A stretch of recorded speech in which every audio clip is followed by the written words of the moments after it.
हमारी प्रत्येक जिले के अंदर 37 समिति जिले में बनने वाली है और हर एक समिति में साखरी समिति, रोगी कल्याण समिति, जिला विकास समिति और जन भागीदारी समिति, एल्डरमेन समिति, इतने सारे नाम, कितने प्रकार के नाम बताऊंगा और इतने प्रकार के कामों से जोड़ करके कार्यकर्ताओं को खड़ा करने के लिए अब तो बूथ समिति भी छोड़ करके बूथ के बाद पन्ने की पन्ना समिति भी बनाने वाले हैं। तो चाहे कुछ भी कर ले, मुझे तो बड़ा आश्चर्य लगता है कांग्रेस के साथ रानी कौन सी नाव में कितने छेद है, जहाँ देखो वहाँ हाथ डाले और डूबने के अलावा कोई बचता ही नहीं। मध्य प्रदेश बीजेपी के अंदर बम्पर भर्तियां निकल रही हैं।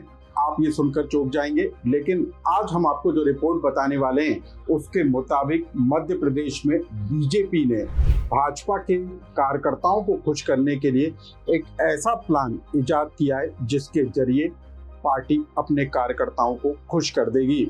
भाजपा ने सरकार से जुड़ी सरकारी समितियों में हजारों कार्यकर्ताओं को एडजस्ट करने का एक बड़ा प्लान तैयार किया है।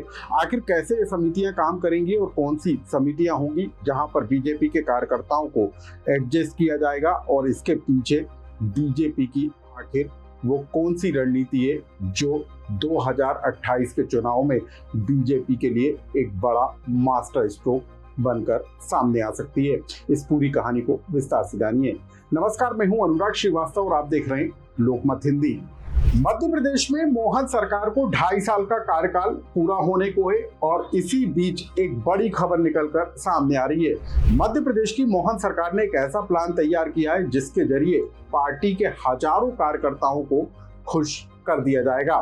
दरअसल मध्य प्रदेश की मोहन सरकार ने हर जिले में अलग अलग 35 समितियां बनाकर हजारों भाजपा कार्यकर्ताओं को एडजस्ट करने का एक बड़ा प्लान तैयार किया है।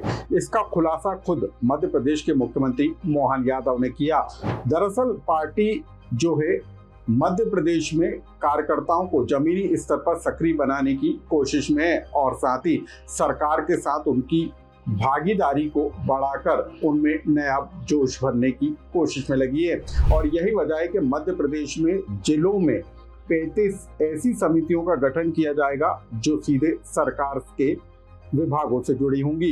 इनमें अनुशासन समिति, विकास समिति, जन भागीदारी समिति, रोगी कल्याण समितियां जैसी शामिल हैं, जिनके जरिए भाजपा के कार्यकर्ताओं को समितियों में पद देकर पार्टी उनको सक्रिय भूमिका में जोड़ने की कोशिश करेगी।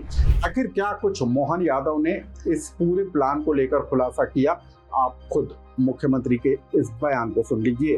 हमारी प्रत्येक जिले के अंदर 37 समिति जिले में बनने वाली है और हर एक समिति में साखरी समिति, रोगी कल्याण समिति, जिला विकास समिति और जन भागीदारी समिति, एल्डरमेन समिति, इतने सारे नाम, कितने प्रकार के नाम बताऊंगा और इतने प्रकार के कामों से जोड़ करके कार्यकर्ताओं को खड़ा करने के लिए अब तो बूथ समिति भी छोड़ करके बूथ के बाद पन्ने की पन्ना समिति भी बनाने वाले हैं। एक पन्ने में 5-5 लोगों की समिति बनाने का, नए प्रकार से जोड़ने का, सबको अपने आगोश में साथ लेने का समय है। तो सिर्फ सरकार से जुड़ी समितियां ही नहीं बल्कि बीजेपी संगठन से भी भाजपा कार्यकर्ताओं को जोड़ने का बड़ा प्लान पार्टी ने तैयार किया है। बूथ स्तर से लेकर पन्ना स्तर तक समितियों का गठन किया जाएगा और उसमें पार्टी से जुड़े सक्रिय कार्यकर्ताओं को जोड़ा जाएगा ताकि संगठन को भी मजबूती दी जा सके।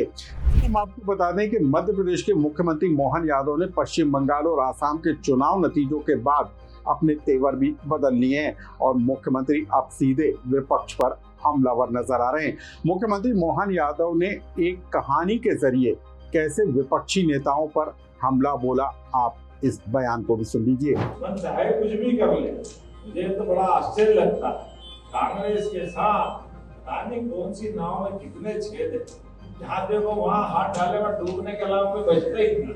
जिधर से देखो पता ही नहीं चलता। मुझे लगता है कि गजब होता। ये बात सही है। बिच्छू की कहानी लोगों ने सुनी थी। बिच्छू के जन्म के साथ एक पक्ष ये जुड़ा है कि बिच्छू की माँ अपने बच्चों को पीठ पे लेके घूमती और पीठ पे लेके घूम करके वो बिच्छू की माँ को दूध नहीं होता तो ऐसे में वो अपनी माँ को ही खाते हैं। अपनी माँ को खाते खाते बच्चे बड़े होते जाते हैं। वो बच्चे और बड़े होते होते 1-1.5 महीने तक वो जब हष्ट पुष्ट हो जाते हैं, तब तक माँ का सारा मांस खत्म कर देते हैं। माँ मर जाती है, वो बिखर जाते हैं, फिर अगली दुनिया चलाने के लिए फिर आगे बढ़ जाते हैं। ये सारे के सारे विपक्षी लोग देखो अगर गौर से, तो अटल जी की सरकार में सब पीठ पे बैठे हुए थे। ये ममता, जयललिता, मायावती, इतने सारे के सारे वो लोग जो अपने अपने साथ पहले अटल जी के साथ सरकार में थे, वो बाद में अपना अपना राज्य ले उड़े। तो कुल मिलाकर मध्य प्रदेश में बीजेपी अब चुनावी मोड पर आती हुई नजर आ रही है। मध्य प्रदेश में चुनाव में अब 2.5 साल का लगभग समय बाकी है और ऐसे में मध्य प्रदेश की मोहन सरकार से लेकर बीजेपी संगठन तक कार्यकर्ताओं को सीधे मूल धारा से जोड़कर उनको अहम जिम्मेदारियां देकर पार्टी को मजबूती देने की कोशिश में है। बहरहाल इस पूरी कवायद को लेकर आने वाले दिनों में क्या कुछ नजर आता है, ये देखना भी दिलचस्प होगा। लेकिन जो संकेत मिलते हुए नजर आ रहे हैं वो इस बात की तरफ इशारा करते हुए दिखाई दे रहे हैं कि बीजेपी से जुड़े उन कार्यकर्ताओं को पार्टी खुश करने की कोशिश में जो लंबे समय से पार्टी के लिए एक्टिव तरीके से काम करते हुए दिखाई दे रहे थे। इस खबर से जुड़ा यदि आपका कोई सुझाव या कमेंट्स हो, हमें कमेंट्स बॉक्स में लिखकर जरूर बताएं।